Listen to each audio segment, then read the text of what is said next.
Hi, it's time to cook again. We're going to try making a pumpkin bread with pumpkin spice streusel and a maple glaze. Sounds wonderful, doesn't it?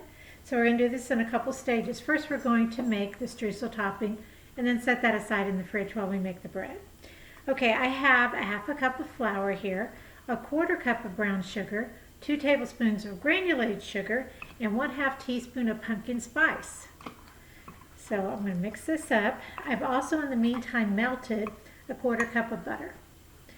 So this is what's going to be our streusel topping. I know this sounds deadly, doesn't it? It's the holidays. We got to do this stuff. After this, I'm going to start doing a cookie series. I remember growing up, that's what Christmas was about, all the cookies. And even though my mother was not much of a cook, my aunt was.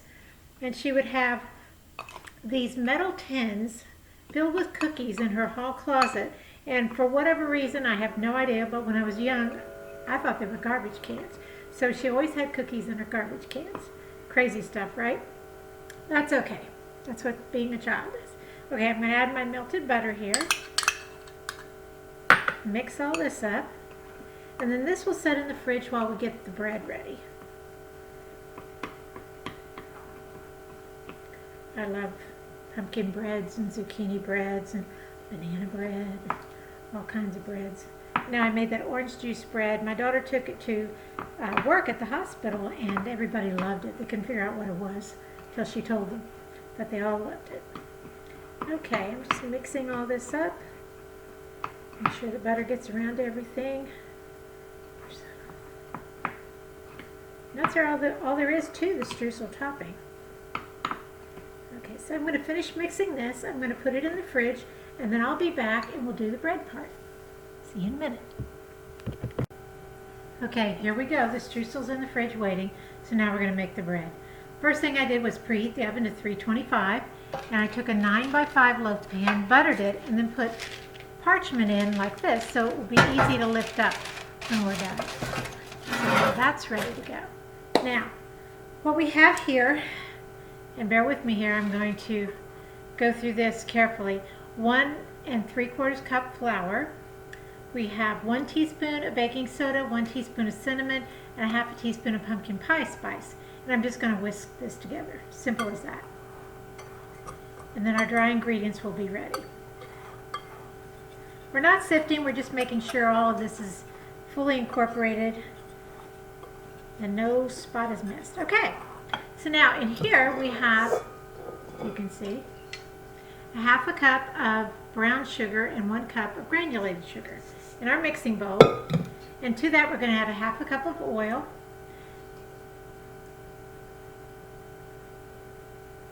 I forgot to get the beater for the mixer. Who knew? Okay.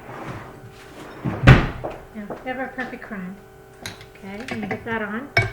Now we're going to add 1 whole can of pumpkin puree into this. You should get all that goodness in there. Use your favorite brand, whatever. Okay, I think I've got it.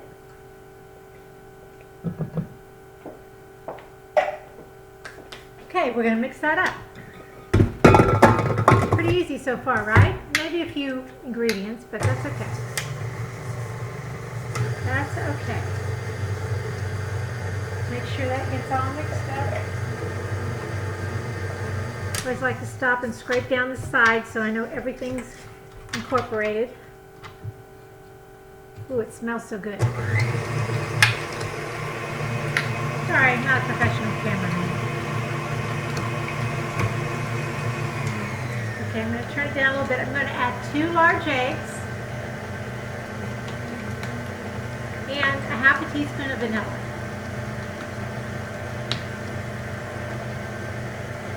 As you know, I always add a little extra vanilla just because I like it so much. A couple extra drops. Now that needs to be mixed. Again, I'm going to scrape down the sides. Looks good. Now what we're going to do is alternately add our dry ingredients with 1/2 cup of milk. Okay. Again, I have a mixer on slow. I'm going to add the flour in a little bit at a time. Probably about a third of it. Let that mix for a second. Then I'm going to add a little bit of the milk.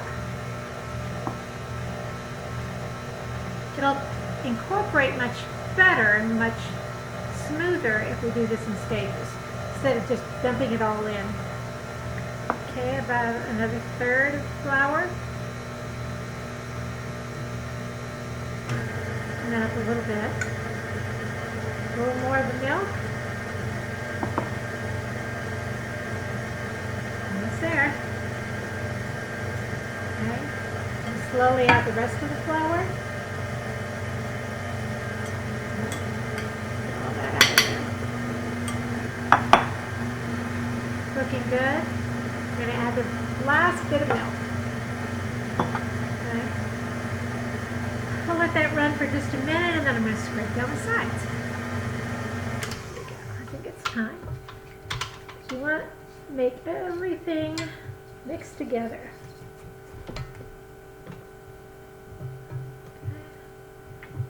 Let's finish mixing it.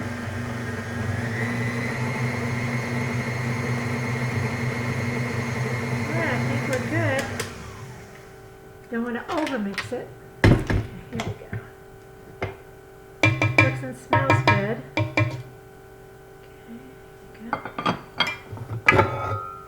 Give it one last stir around. Okay, now this is ready to go into our prepared. Oh, we'll fix that later. Into our prepared pan.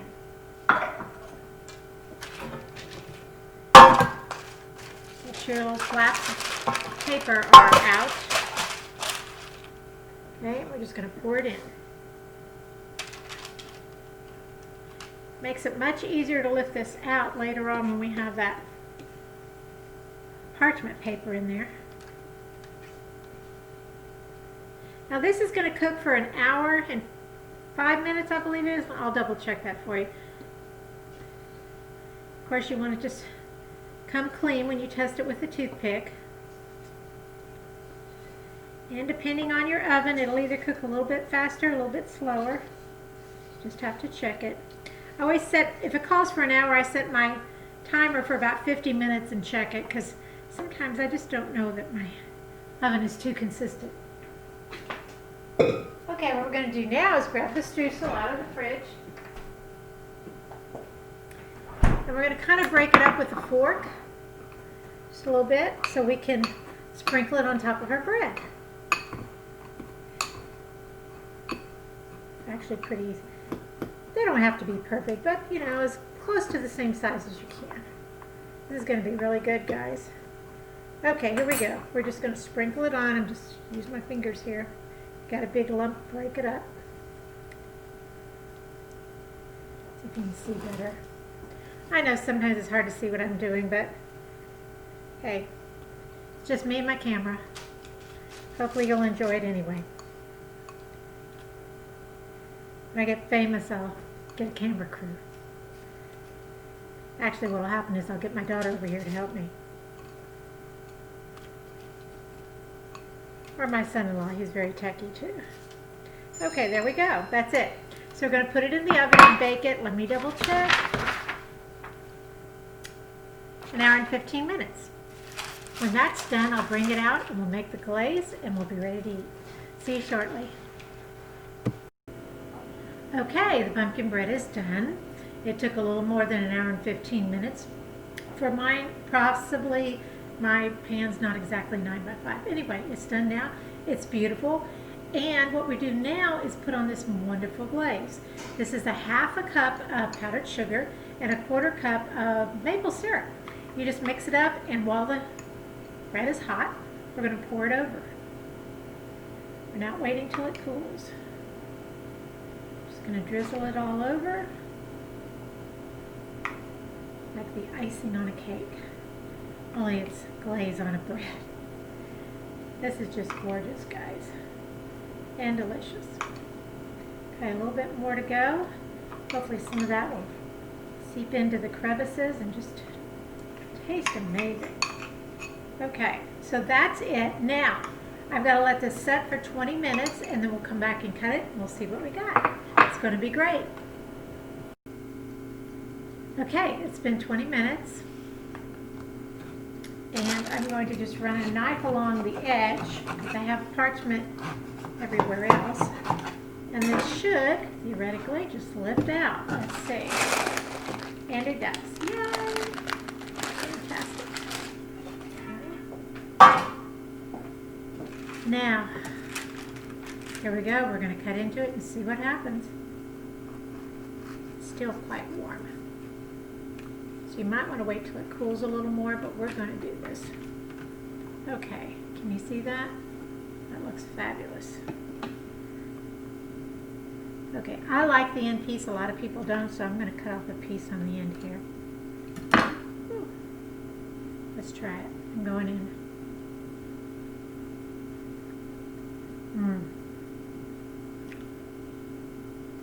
This is so full of flavor, and I love the streusel on top. And of course the glaze made it amazing. This would be a great item to serve to yourself, to your guests, or to give as a gift. So I hope you try it. Again, it's pumpkin bread with a streusel topping and maple glaze. How bad can that be? Thanks for joining me.